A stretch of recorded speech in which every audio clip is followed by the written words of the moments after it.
This is an area where we really need clarity, given your important role. And you used a slightly odd form of words in response to William Wragg.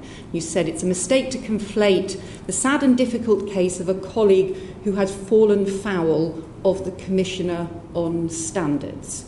Could you just clarify, do you believe that Owen Paterson broke the rules? Yes or no? Yes, and at least that seems to me to... Yes, I do.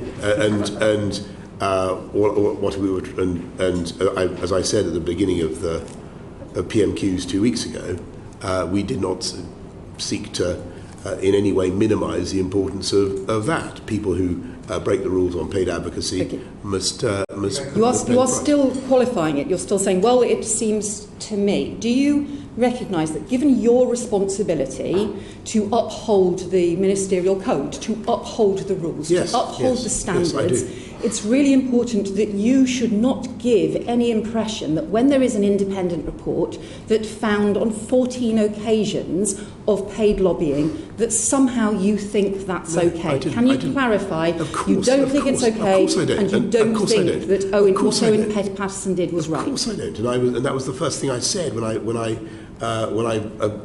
began on this subject 2 weeks ago. And frankly, I think I think it is extraordinary that colleagues sometimes do behave in this way, and it is quite right that the Commissioner is able to investigate and to hold them to account. I've always sought to do, and I think the committee will agree that I've accepted that it was a mistake and that it was my mistake. All we wanted to do was to see whether, in view of the particular and frankly tragic circumstances of the case, there was any scope for cross-party agreement on an appeals process. That was all we were trying to do.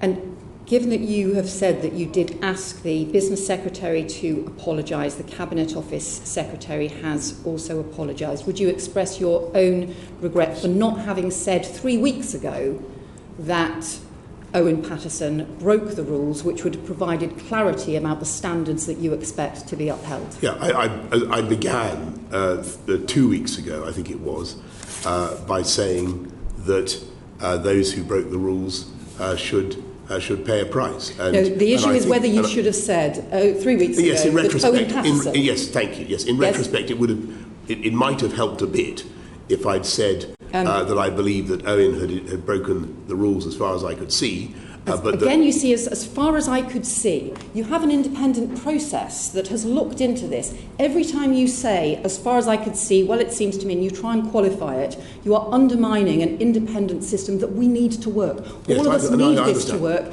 We need you to have some integrity. We need you to be able to uphold the standards. Yes, then let me repeat. It was clear to me that he'd broken the rules, he'd fallen foul of the rules that we have in Parliament. And I made clear at the outset of my statement, my first answer in PMQs, that for me that's something that deserves punishment. My question was, in all humility, given the particular circumstances of the case, whether there was any cross-party support for improvement to the system. That was what we were trying to achieve. I can now see that was a mistake. I also think it was a mistake not to go ahead with the 2018 report of the Independent Committee on Standards in Public Life, and I think the House should have implemented those conclusions as well.